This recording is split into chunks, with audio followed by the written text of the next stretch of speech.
Recording in progress. Good evening, everyone. I'd like to welcome you to the Otsego City Council meeting. Tonight is Monday, July 12th. Audra, can you have the record show that all council members are present, along with our city administrator, our assistant city administrator, our attorney, our engineer, and our planner this evening. We're all here. Super exciting. At this time, I will ask you all to join us in the Pledge of Allegiance. Pledge allegiance to the flag of the United States of America and to the republic for which it stands, one nation, under God, indivisible, with liberty and justice for all. Yes, we will still go around since we don't have all of our support staff up at the council dais. So we'll go around and do a mic check. So I'll go to my left first and we'll go out and finish with Tom. So if you could just state your name. Jeff Dahl. Brittany Morris. Audra Edsel. Adam Flaherty. Sabrina Hilly. Dave Kendall. Ron Wagner. Dan Licht. Tina Gady. Tom Darkenwald. Is everyone able to hear us online? Somebody could unmute and just let us know if you could hear all the names. Yep, Yeah. we heard. Thank you. All right. Then we will move on to our first item of business in our open forum, which is the MRPA award presentation. I believe Steve Benoit is here. So we'll have Steve come to the podium. We're really excited about this, so we'll let you speak. Mayor and City Council members, thank you for having me tonight. Again, my name is Steve Benoit. I'm actually a professional with the Shoreview Park and Rec Department, but I'm here today representing the MRPA, which is the Minnesota Recreation and Park Association. MRPA is basically our state trade organization. The organization provides training opportunities and network opportunity for park and rec professionals, whether they be paid staff or volunteer. So a little bit about MRPA before I get into the award. We were actually founded back in the year 1937 with the intent to foster the growth and development of the parks and recreation professions throughout the state of Minnesota. We currently have over 9,000 members, both from corporate, municipality, special districts, and we are composed of student, retirees, and of course, active participants and members of commissions as well too. The awards committee, which I've been a member of since the year 2001, we are created back in the year 1987 with the sole purpose to basically recognize agencies and individuals for excellence in the field of parks and recreation for the state of Minnesota. We currently have 7 categories that we issue awards for on an annual basis. They include park and facility, programming and events, sustainability, communications, volunteer initiatives, sponsorship and partnerships, and administrative or management strategies. Only top scoring nominations do receive awards. So again, criteria wise, you can't get an award by applying. It actually does go through a fairly intense vetting process before we do issue an award. With that, a couple other notes about myself. I am, for full disclosure, I am an Otsego resident. And I also might have a relationship with a member of the Parks and Recreation Commission, but I did abstain from the votes when it came through. I expressed my opinion, but I did abstain from the vote on this award for those reasons, for full disclosure, and it's still unanimously went through the approval process with the rest of the group, which I was very happy to see. So selfishly, to me, this is normally giving awards exciting. Being this is my home community, it makes it even more exciting to see the work that's being done here. And overall in recreation in general, Otsego's always been very impressive with how this organization has grown and things that it's done for our community. So my appreciation for that as well. The event today that we're showing appreciation for is, of course, the Santa Day Gratitude Style. Last year was a tough year for basically everybody, including park and recreation, due to COVID and all the regulations on different events and programs. So doing events was very, very difficult. Any recreation service was difficult. We were very excited to see so many events that came through, though, to help address the COVID issues and still provide an important service to the community. And this is a great example of creativity and new initiatives to, rather than say, we just can't do it, make it happen. So everybody on the commission and the council and all the volunteers certainly deserve a lot of credit for what they did. So without further ado, it is absolutely my pleasure to present the City of Otsego City Council and Parks and Rec Commission an award for the Santa Day drive-through style event. Again, congratulations. Thank you. That we should actually give it to those people out there. Thank you for your time. Thank you. But let's have you guys come up here and we can stand with you if you want, or we can take one individual.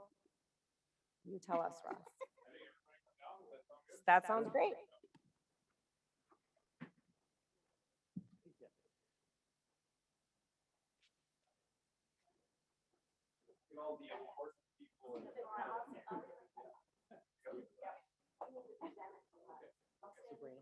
Did Adam give you tips on the best way to take pictures? You should ask. Squeeze in, everybody. I said you probably have tips on how to take good pictures.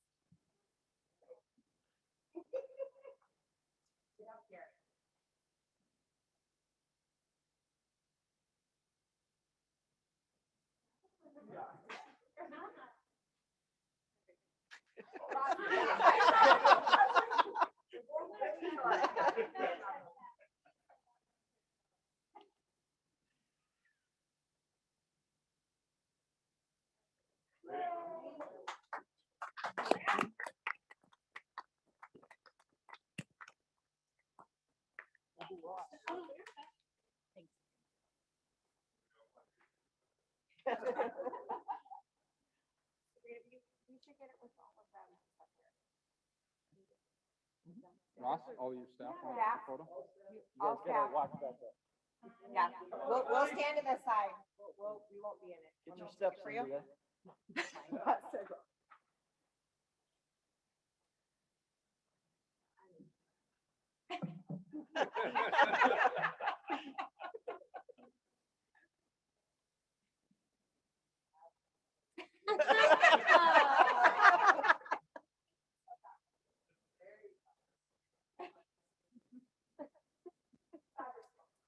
She would want me to touch that, right? Thank you.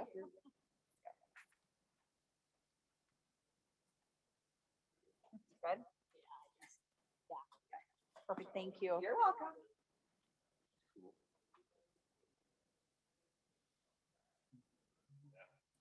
Madam Mayor, Before you guys leave, Madam Mayor, I do want to point out, and thank you, Steve, for that presentation.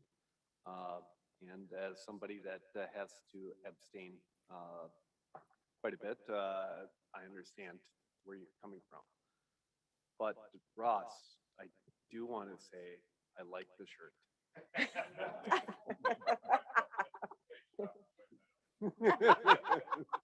and on a more serious note, I will say, again, I was part of it this year, and you guys always step up and make it happen. So thank you for all you do, for all the residents of Otsego, and obviously, we always have other people from other communities come, and nothing but compliments to all of you guys for always stepping up, doing what needs to be done, and making it work. So a pandemic had nothing on you guys. So thank you. Every time. guys. Thank you.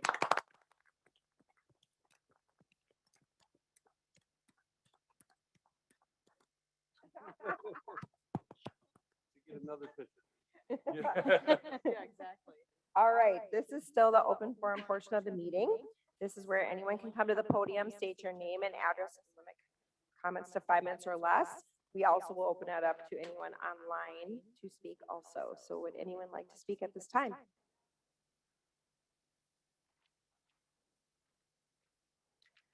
All right, we will close the open forum portion of the meeting, and we will move on to item 2 to consider our agenda for approval. Does anyone have anything that they would like to add or delete at this time? Tom? Madam Mayor, I'll approve the agenda as proposed. And I'll second. Motion by Tom, seconded by Tina. Is there any discussion? All those in favor signify by saying aye. Aye. All those opposed, same sign. Motion passes. Next item is the consent agenda. A motion would be in order. Tom, Madam Mayor, I move the consent agenda as submitted. is there a second? Second. Motion by Tom, seconded by Brittany. Is there any discussion? All those in favor signify by saying aye. Aye. All those opposed, same sign. Motion passes. Next item is item 4 under planning, the WMG Development LLC, Lot 1, Block 1, Parkview Retail, Second Edition. I will turn this over to Dan. Thank you, Mayor. Good evening, council members. The application from WMG Development is for Lot 1, Block 1, Parkview Retail Second, as was stated. The applications are for site and building plan review, as well as a conditional use permit for a convenience food with drive-through facility. This is basically an application where we're applying criteria from the zoning ordinance to these allowed uses. The comprehensive plan guides this property, which is at the southwest corner of Parish Avenue, County Road 42 and 88th Street for commercial land uses. Corresponding to that, the property's been zoned to B3 General Business District, which allows the medical office use as permitted use, and again, the conditional use for the convenience food uses. The site's adjacent to Coburn's to the north and 2 potential pad sites in that direction. The Parkview Grand apartment building to the west, Super Target, is obviously to the east, as you can see, and to the south is the Parish Meadows development currently being graded. The building plans that have been submitted for approximately the 5,400 square foot building, the exterior consists primarily of brick materials with some accent materials. All these exterior finishes meet the requirements of the zoning ordinance. It's a 1-story structure within the height allowances of the zoning ordinance, and the signs, except for one on the south side of the building, comply with the allowances of the zoning ordinance, and they've also provided plans for a waste storage location for the trash and recycling containers on the site. The lot was previously platted this spring, so the lot requirements in terms of area and width meet the requirements of the zoning ordinance. The building meets the requirements of the setback. It's a unique site in that there's 3 streets on 3 sides of the property, but meets all the setback requirements with access primarily off of Parkview Avenue to the west, but there's also an access from 88th Street that will allow for that morning trip of get your cup of coffee, easy in, easy out. The developer will restripe 88th Street to provide for 2 westbound lanes of traffic and 1 eastbound lane to facilitate those movements. The site plan has been laid out to accommodate not only required parking stalls, but also access and circulation through the drive-through with sufficient stacking space for 6 to 7 vehicles behind the service window. And the way the site plan is arranged, there's additional ability to stack cars through the parking lot without interfering on traffic on the public streets. Sidewalks exist on Parkview Avenue as well as 88th Street, and there'll be funds provided for construction of a future trail on Parish Avenue that would connect between 88th Street south to 87th Street when development to the south occurs, so that we're not putting in place a trail to nowhere that requires maintenance at this point. Landscaping includes shade trees at the perimeter of the site. Along the west side of the property, they've provided more dense plantings that include some evergreen shrubs and trees to help screen the commercial use from the adjacent apartment building to the west. So that's a positive development. All the sizes and quantities are consistent with the requirements of the zoning ordinance. They'll also provided a lighting plan indicating compliance with the zoning ordinance in terms of the intensity of lighting, so as we're not causing glare to adjacent properties or the streets. And then finally, the city attorney drafted a performance agreement to ensure completion of the project as approved. City staff recommended approval of the request based on consistency with the comprehensive plan and compliance with the requirements of the zoning ordinance. Planning Commission considered the applications at their meeting on May 17th as part of a public hearing. Although there were no public comments, the Planning Commission briefly discussed how many vehicles can potentially stack around the building without interfering with traffic, so that everyone could get their coffee, but had no other real concerns about the project, and voted 7-0 to recommend approval. City staff has provided findings of fact and decision reflecting the recommendation of the Planning Commission, and also a resolution adopting the site improvement performance agreement, part of your packet this evening. Thank you. Does the applicant wish to comment? Here, there should be somebody from WMG Development online. Yeah, hi, my name is Brian Schrock with WMG Development. I'm the project manager on this project. Really just here to answer any questions you might have. We are excited to come to Otsego and provide the community with these restaurant and a dental office. So anything we might answer for you, just let me know. Okay, thank you. Council, any questions? Tom? Madam Mayor, question, Brian, since we have you online right now, off of 88th Street, do you have any concerns with, the full access, being that close to Parish Avenue / County Road 42? I do not. I do have my engineers on the line as well. They may have some additional input, but I know our team did not have any concerns with that. If they could, comment, I'd appreciate it. This is Jacob Kramer with the TAR Group. Pretty much the engineer that designed the site and did the plans here.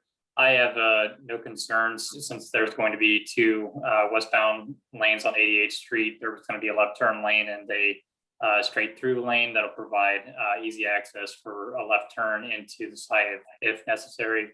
And then any other traffic exiting the site would likely take a right turn and cannot turn left onto, forgive me, I'm trying to remember the name of the street off the top of my head. But the avenue to our east. And so I don't believe there will be any issues with traffic flow. Yeah, the zoning ordinance includes a table specifying setback distances from intersections. This intersection to 88th Street meets that spacing requirement, What's, that 90 feet. 90 feet? And Ron has his hand up also. Ron? It is a right out only, so that will continue to flow with gaps coming out of from around the roundabout. So You're talking 88th onto County Road 42? right, right. Okay, not 88 Yes. out on 42. Not from the site onto 88. There's no, it's a right out only, so there's nothing halting them from continuing out there with the divided highway. So we don't believe that there's going to be backups coming out of it, causing issues with the left-hand turning in. If there is, there's stacking for about 4 cars in that area. And four cars sitting there waiting for cars leaving to take a ride out is probably very unlikely. Well, no, and I understand for a retail type site, full access is very important. Just wanted to make sure that the city's fully on board with having full access off of 88th Street. Yeah, and that was our concern also, and like Dan said, it meets the requirements, and then we also made the 2 lanes going in to restripe it, so that if you're coming in and you want to continue through to Coburn's, that you have a lane provided for you to get past the left-hand turn vehicles waiting. And Brian, I believe you're still online. When you're talking about full access to 88th Street, how important is that to the development? I do think it's fairly important as it's going to provide, kind of the quick in and out and the site circulation out of the drive-through that keeps you from, coming back west out of the site, potentially causing congestion, especially in those morning hours where you might have enough cars stacked up that you're at the end of the drive-through queue. So I think we kind of came to the agreement that most cars would be coming out of the drive-through, heading north, jumping out to 88th, and then making that right-hand turn. Brian, another question I had is off of, I believe it's Parkview Avenue. Do you guys have that whole property, the property to the south of this development? No, we only own this piece here. It was replatted to accommodate this layout. And so then I guess my next question would probably be to you, Dan, as far as the access off Parkview, would it make more sense to have one access here and we're going to have another access to the south, or have one shared access at this location? I understand parking, they have parking spots that would be impacted if you were to shift that, but. Mayor, the original site plan for all of Parkview Retail that includes this lot at the north end of the highlighted piece, plus the outlot, anticipated multiple access points along the east side of Parkview Avenue. There's sufficient spacing of those to meet the ordinance requirements and allow proper traffic flow. Okay. Thanks, Dan. Any other questions or comments? Madam Mayor, and Yes. this would also for future, if more things were to develop in there, we'd still, you're saying that there would be access Correct. okay, to get to a means. Yep. Okay, Mayor, when Parkview Retail was originally proposed, they showed this development site plus development sites to the south of it with conceptual layouts showing multiple access points. So we had the opportunity at that point to review that layout, knowing that it would function with multiple layouts. And this access point is very close to where it was shown on that concept plan. So there is sufficient space going south to allow for more access points. The advantage also of Parkview Retail now with Parish Meadows being constructed, it's going to complete Parkview to 87th Street out to County Road 42. So there'll be a second outlet from the commercial development to County Road 42. At the light. So At the are we signal gonna light. still have the hill there then? Or Eventually, it's going to be gone. gonna be what? It's going to be Gone. graded Oh, down. okay. They're just moving. Yeah. They're moving dirt at this point. my other thought was if there is congestion in the morning or whatnot, that I assume you can take a U-turn there when you're coming out and you're out of Dunkin' Donuts in the dental office. If you take that right onto 42, the stoplight by Target there, granted it's the Correct. same You with could take a Coburn's, but U-turn at that location. okay. Or you could go down Parkview and Thank get catch light. So, Sure. All right, any other questions or comments?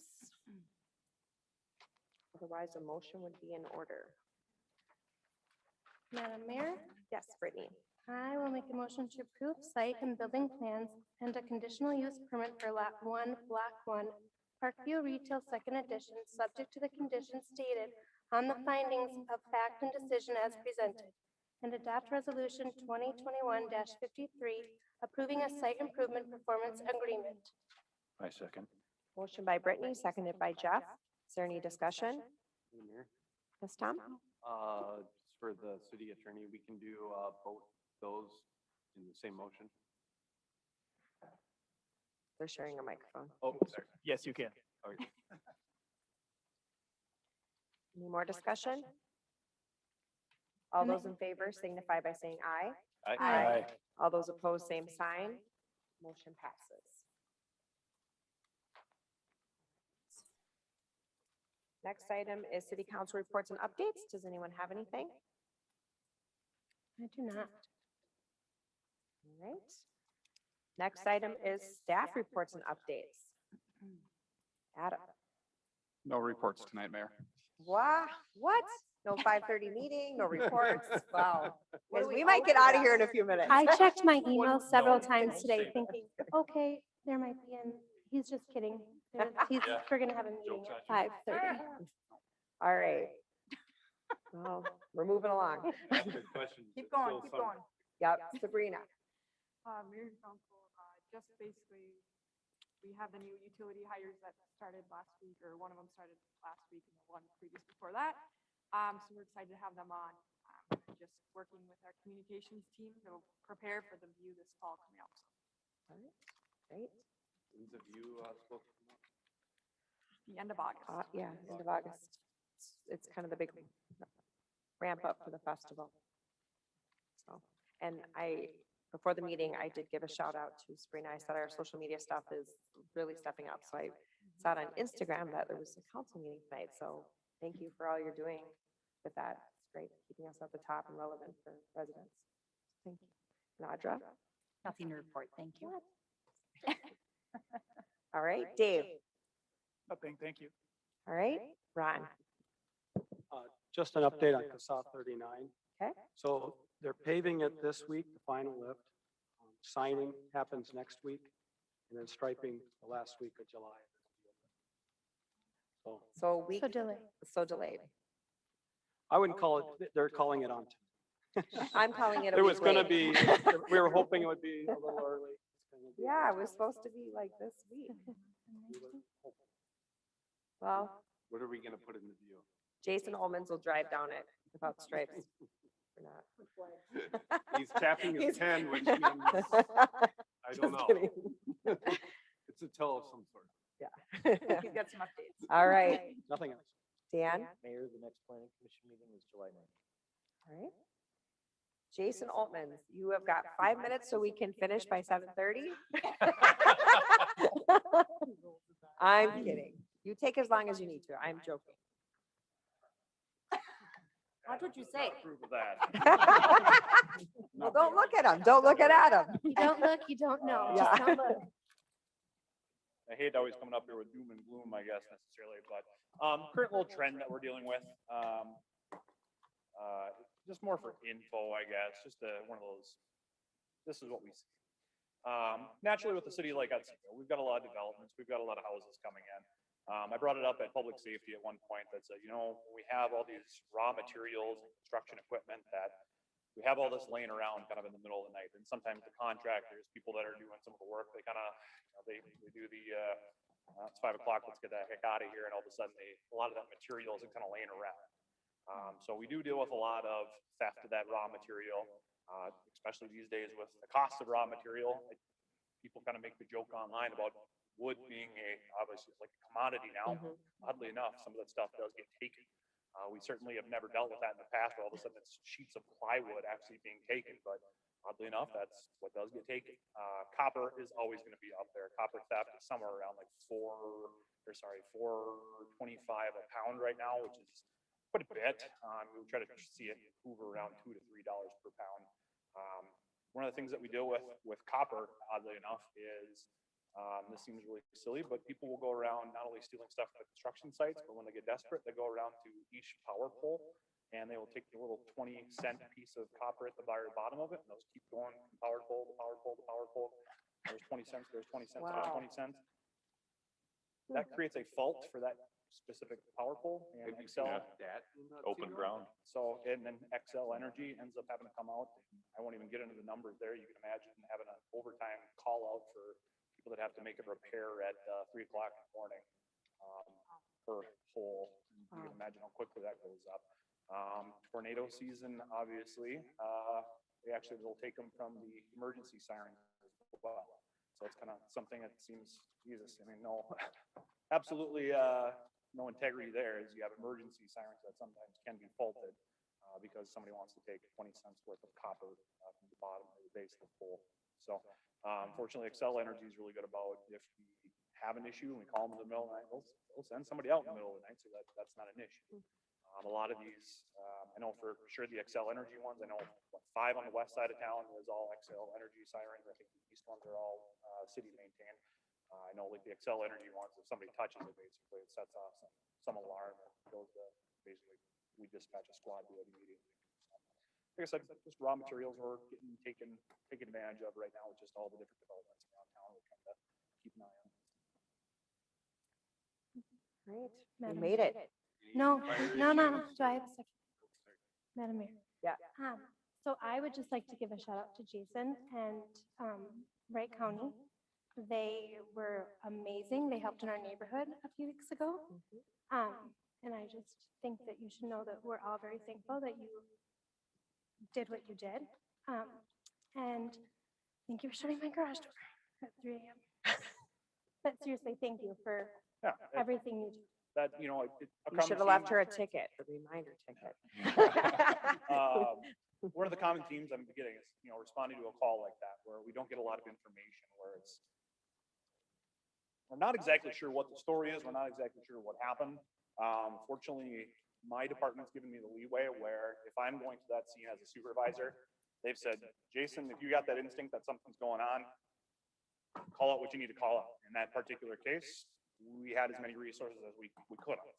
Naturally, 3 o'clock in the morning or 4 o'clock in the morning and having a helicopter hoover over that neighborhood is maybe a little disheartening or a little concerning, but I'm glad we have the resource. I'm glad my department says, if we need to call the state patrol to have them send a helicopter up and have a dog come up, it was awesome to have the resources so that we could take that as far as we possibly could go in that particular circumstance. I appreciate it. I wish everyone acted the way you did. We are all very thankful. I did forward a thank you from a resident that, and Jason was on it and the sheriff. Thank you. Tom. One last quick question, given the 4th of July and the fire issue. How's that going?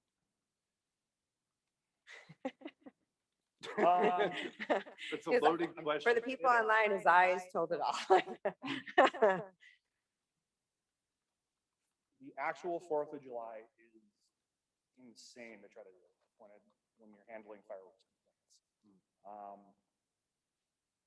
Twofold. We typically deal with a lot of vacation time on our end, where naturally we're gonna have less squad cars.